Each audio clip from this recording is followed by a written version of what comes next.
নমস্কার। কবিতা পাঠের সময় এখন। এই যে আমি বিভিন্ন দিন ভিডিওর মধ্যে বিভিন্ন কবির কবিতা পড়ি, তাদের অধিকাংশ কবি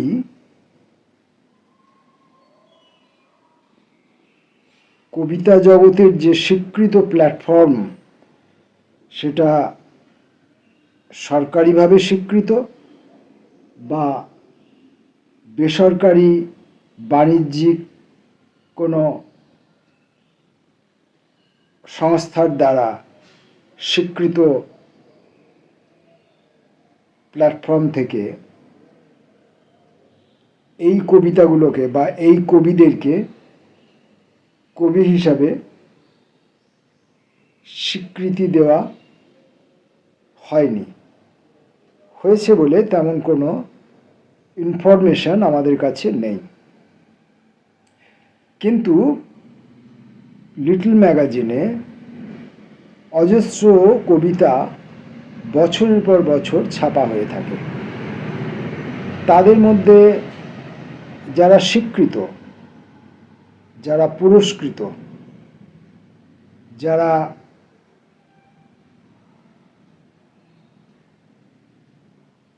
কবিতার জগৎকে একটা সাময়িক সময়ের জন্য শাসন করেন বলে কিছু বোদ্ধা মানুষ নির্ণয় করে থাকেন, সংজ্ঞা দিয়ে থাকেন, সেই সমস্ত কবিদের কিছু কবিতার সঙ্গে আরও অজস্র মানুষের লেখা বোধ, অনুভূতি, বলতে চাওয়া, কখনো কখনো নকল নবিশীয় কবিতা হিসাবে ছাপা হয়ে থাকে। এই যে যাবতীয় যা কিছু আয়োজন মুদ্রণের, আবার অনেক সময় আমরা যদি সংগ্রহ করতে পারি, তাহলে এই মুদ্রিত জগৎ থেকে বেরিয়ে গিয়েও কোনো ব্যক্তির অপ্রকাশিত লেখা তার বাক্সতরঙ্গ থেকে যদি আমরা উদ্ধার করতে পাই, তাহলে সেগুলো আমরা অনেক সময় পড়ে থাকি, তাদের বোধ অনুভূতিগুলোকে স্পর্শ করার চেষ্টা করে থাকি। ফলে যে কবিতা আমি আমার ভিডিওর মধ্যে বিভিন্ন দিন পড়ে থাকি, সেগুলো কে কবিতা আর কে কবিতা নয়, কে কবি আর কে কবি নয়, এইসব প্রশ্ন এহবাহ্য। এ নিয়ে আমি চিন্তিত নই, এই নিয়ে এইসব বিতর্কে আমি বিশ্বাসীও নই। যেটি কবিতা হয়ে উঠবে এর মধ্যে, যিনি পড়বেন, যিনি শুনবেন, তিনি সেই মুহূর্তেই সেটা উপলব্ধি করবেন। এটাকে কোনো তর্কের দ্বারা, কোনো তত্ত্বের দ্বারা, কোনো ব্যাখ্যার দ্বারা প্রতিষ্ঠিত করা যায় বলে আমি বিশ্বাস করি না। প্রচার করা যেতে পারে, প্রচার হয়েই থাকে যে যিনি অদক্ষ তাকে আমরা প্রচারের মাধ্যমে দক্ষতা প্রদান করি এবং তাকে আমরা পুরস্কৃত করি। সাময়িক কালের জন্য সেটা তার পাওনা হয়ে থাকতে পারে। তাই প্রচার করা নিয়ে আমরা চিন্তিত নই, কিন্তু স্বীকার, স্বীকৃতি, এগুলোও সব লেনদেনের বিষয়। তাই আমরা ওর মধ্যেও যেতে চাই না। আমরা শুধু এইটুকু ভাবি যে যে লেখাটা আমি পড়ছি সেটি একটি দক্ষ হাতের লেখা হতে পারে, দীর্ঘদিন ধরে লিখছেন এমন কোনো মানুষের লেখা হতে পারে, কোনো অদক্ষ মানুষের লেখাও হতে পারে। তার ভেতর যে অনুভূতিটি আছে, সেই লোকটির যে দেখাটুকু আছে, সেই লোকটির যে বলতে চাওয়াটুকু আছে, সেটুকুকে আমরা ছুঁতে চাই বা আবিষ্কার করতে চাই, এইটুকু মাত্র, এর বেশি কিছু নয়। সেটুকু যদি কবিতা হলো তো হলো, না হলো তো না হলো। এখন সাধারণভাবে গড় সমাজে কাঁচা লেখা, খারাপ লেখা, অদক্ষ লেখা, এই নিয়ে কিছু বিবাদ বিতর্ক আছে। তা আমি এই অদক্ষ শব্দটাকে বেছে নিলাম। অদক্ষতা, এই অদক্ষতা জনিত বা অদক্ষতার দ্বারা চিহ্নিত যে লেখাগুলি থাকে তাদেরকে আমি দুটো ভাগে ভাগ করেছি। একটা হচ্ছে যে এমন কিছু লেখা যেগুলোকে আমরা বুঝতে পারি না, ছুঁতে পারি না, স্পর্শ করতে পারি না, সেগুলো আমাদের ক্যানভাসে আঁকতে পারি না, সেগুলোকে আমরা অদক্ষ লেখা বলে চিহ্নিত করি। আর এক ধরনের লেখা থাকে যেগুলো খুব সহজ, পরিচিত শব্দ, বাক্য, চিত্রকল্প, খুব সাধারণ বোধ, অনুভূতি, বছরের পর বছর ধরে, হাজার বছর ধরে মানুষের জীবনে পুনরাবৃত হয়ে চলেছে। সেই সব কথাগুলোই সাদামাটা বাক্য দিয়ে, অ্যাভারেজ প্রকাশভঙ্গিমা দিয়ে প্রকাশ করে ফেলা হলো। প্রকাশের মধ্যে কোথাও বাক্যগত কিছু ত্রুটি রইল। সেগুলো দিয়ে যে লেখা, যেগুলোকে আবার আমরা অ্যাভারেজ মানুষরা অদক্ষ লেখা বলতে চাইব না, কারণ সেখানে আমি কিছু শুনতে পাচ্ছি, কিছু স্পর্শ করতে পারছি, আমার বোধের সঙ্গে, আমার অনুভূতির সঙ্গে, আমার অভিজ্ঞতার সঙ্গে কিছু মিল রয়েছে, তাই সেটাকে আর আমি অদক্ষ বলছি না। কিন্তু আমি ব্যক্তিগতভাবে সেটাকেও অদক্ষ লেখাই বলি, কারণ তার মধ্যে নতুনত্ব কিছু নেই, তার মধ্যে অনুসন্ধিৎসার অবকাশ নেই, সে আমাকে চিন্তিত করছে না, দরকার পড়লে সে আমাকে পীড়া দিক, সে আমাকে অন্বেষণের জন্য উৎসুক করে তুলুক, এবং সেই ঔৎসুক্য যেন আমাকে পীড়িত করে, এমনটাও চাই। তো যাই হোক, চাওয়া পাওয়া হিসাব করে আমি কবিতা পড়ি না। কবিতা বলে ছাপা হয় যে কবিতাগুলো, যে লেখাগুলো, বিভিন্ন বইতেও হতে পারে, আবার বিভিন্ন পত্রপত্রিকার মধ্যেও হতে পারে, আমি সেগুলো পড়ি। তা আজকে পত্রিকা থেকে কবিতা পাঠ এই পর্বে আমি বৈখরি ভাষ্যের 10ম বর্ষের প্রথম সংখ্যা, এখান থেকে মানিক সাহার কবিতা পড়ব। মানিক সাহার কবিতা, প্রথম কবিতার নাম ঘুম ঘোর। শোনালেও তার রিডগুলো ভাঙা ভাঙা লাগে, চশমার ফাঁক ফোঁকর ভরছে মৃদু প্যান্টিন, রড যেমন দপদপাচ্ছে, তার পাশে হাত রাখতে হয়, হাত তার পাশের বাড়ির দিদিমণি। পড়া হয়নি বলে লুকিয়ে লুকিয়ে ঘেউ আকড়াই তুলছে চুকিত মাটিয়ালি, হাঁটু থেকে যে নদীর শুরু তার বাড়াবাড়ি ভালো লাগছে না। মানিক সাহার পরের কবিতা ম্যানহোল। মিল দিচ্ছে ম্যানহোল, হরদম এই সলমন বাবুগিরি শূন্য উঠছে। পোড়াবার মুহূর্তটি মনে পড়ল চিতাকাঠ স্যান্ডউইচ সস, কামড়ে নেবার তালে হেডফোন, আগ্নেয় মুহূর্তে আবার আলকাতরা।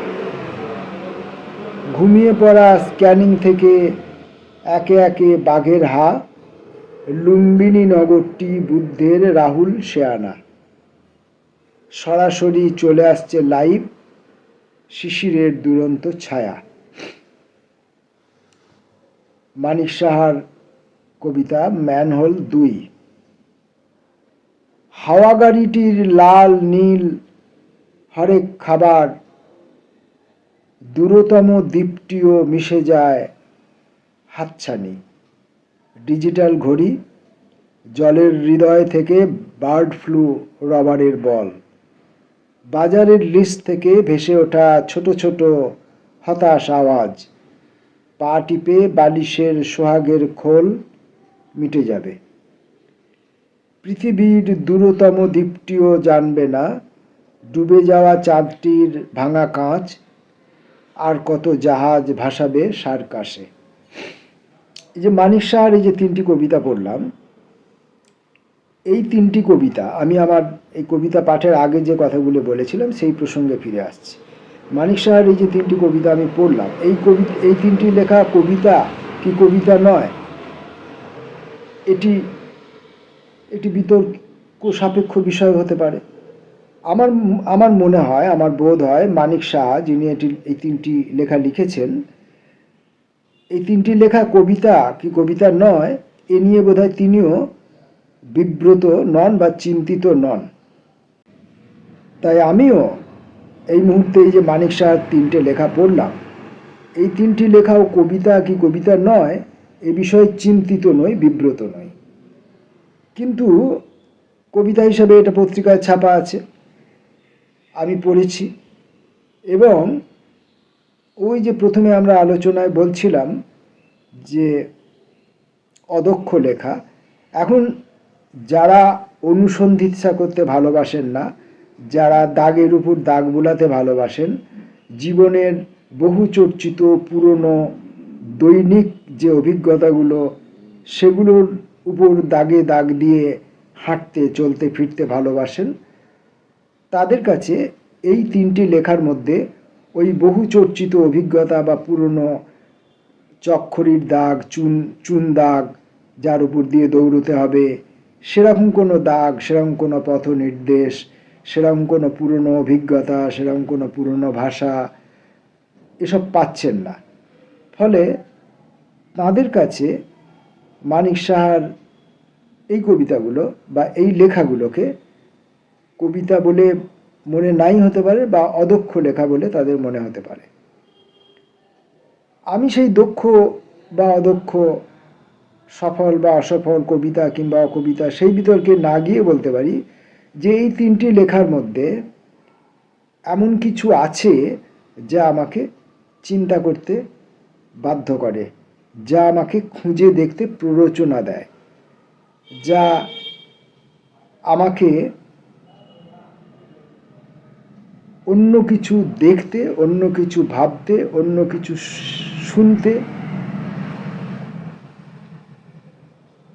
অবকাশ দেয়।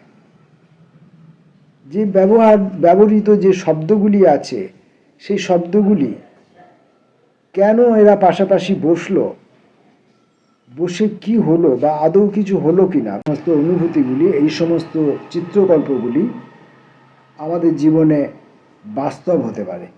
আর আজ পর্যন্ত যে সমস্ত বোধ, অনুভূতি, অভিজ্ঞতাগুলোকে আমরা বাস্তব মনে করছি, আগামী দিনে হয়তো সেগুলো অবাস্তব হয়ে যেতে পারে, সেগুলো কল্পনা জগতের বিষয় হয়ে যেতে পারে। তাই কবিতা সবসময় আগামী দিনের কথা বলে, আগামী সময়ের কথা বলে, আগামী অনুভূতির কথা বলে, আগামী বোধের কথা বলে, আগামী দৃষ্টির কথা বলে। তাই আজ এই লেখাগুলোর মধ্যে যে সমস্ত শব্দবাক্যের ব্যবহার আছে, যেমন আমি পড়ছি, হাওয়া গাড়িটির লাল নীল হরেক খাবার, দূরতম দ্বীপটিও মিশে যায় হাতছানি ডিজিটাল ঘড়ি।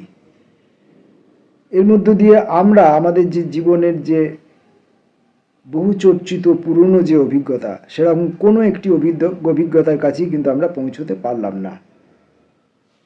কিন্তু এমন তো হতেও পারে কোনো দিন ভবিষ্যতে, যেমন একটি হাওয়া গাড়ি, তার যে খাবার, সে গাড়িটি যে চলবার যে শক্তি, যে এনার্জি সে পায়, সেই যে তার খাদ্য, সেই খাদ্য এমন কিছু উপাদান থেকে পাওয়া যাবে যার এরকম লাল নীল রঙের অবকাশ থেকে যেতে পারে, এই রঙের গুরুত্ব থেকে যেতে পারে। ডিজিটাল ঘড়ি এখন তো অলরেডি প্রাসঙ্গিক হয়ে গেছে। জলের হৃদয় থেকে বার্ড ফ্লু রবারের বল, জলের হৃদয় থেকে বার্ড ফ্লু রবারের বল। জলের হৃদয়, আপনি কল্পনা করুন, জলের হৃদয় তরল, নরম, গভীর, হ্যাঁ, ঘন, কালো, নীল জলের হৃদয় কল্পনা করুন। সেখান থেকে বার্ড ফ্লু, পাখির অসুখ, বার্ড ফ্লু একটি নির্দিষ্ট অসুখ বা একাধিক নির্দিষ্ট ভাইরাসজনিত অসুখ। রাবারের বল যেভাবে পিং পং করে লাফাতে লাফাতে যায়, কল্পনা করুন, ছবিটাকে আঁকুন। বাজারের লিস্ট থেকে ভেসে ওঠা ছোট ছোট হতাশ আওয়াজ, এটাকে যদি আপনারা একটু ভিজুয়ালাইজ করেন তাহলে দেখা যাবে যে অলরেডি আমরা এই ধরনের অভিজ্ঞতা জীবনে অর্জন করে ফেলেছি। বাজারের যে লিস্ট, যে তালিকা, বাজারের যে ফর্দ, সেখান থেকে কিছু ছোট ছোট হতাশ আওয়াজ আমরা পেয়ে থাকি। এরকম বিভিন্ন ঘটনা হয় সেটি অলরেডি ঘটছে অথবা আগামী দিনে ঘটবার প্রাসঙ্গিকতা, সম্ভাবনা থেকে যাচ্ছে।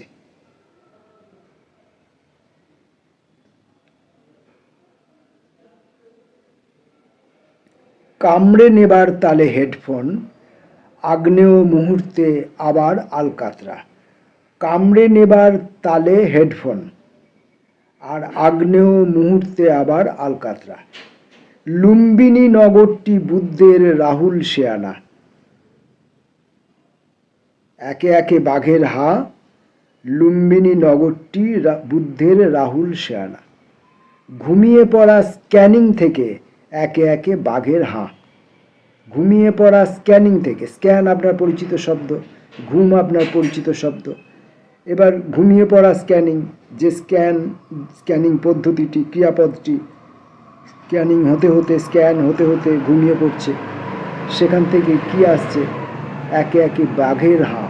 বাঘের হাঁকে আপনি ভিজুয়ালাইজ করুন। আপনার জীবনের যে বিভিন্ন রকমের বিপর্যয়, সেই বিপর্যয়গুলির দ্বারা চিহ্নিত করুন। এবং লুম্বিনী নগরটি বুদ্ধের রাহুল শেয়ানা, এটার মধ্য দিয়ে আপনি একটা আপনার মানসিক কল্পনাজাত কোনো একটা জায়গায়, কোনো একটা সিদ্ধান্তে আপনি পৌঁছাতে পারবেন। সেটা আমার পৌঁছানো, আপনার পৌঁছানো, আরেকজনের পৌঁছানো একই রকম হবে না, আলাদা আলাদা হবে। এবং সেখানেই এই লেখাগুলির সার্থকতা। আমি নির্দিষ্ট কোনো ছক বেঁধে দিচ্ছি না, আমি নির্দিষ্ট কোনো সিদ্ধান্ত দিচ্ছি না, সব কিছুই এর মধ্যে সম্ভব। এবং এই প্রসঙ্গে আধুনিক বিজ্ঞান, বিশেষ করে আধুনিক ফিজিক্সের যে আচার আচরণ, যে গতি প্রকৃতি, সেটার কোথাও একটা মিল আপনারা আবিষ্কার করতে পারবেন। আজ এই পর্যন্ত। নমস্কার।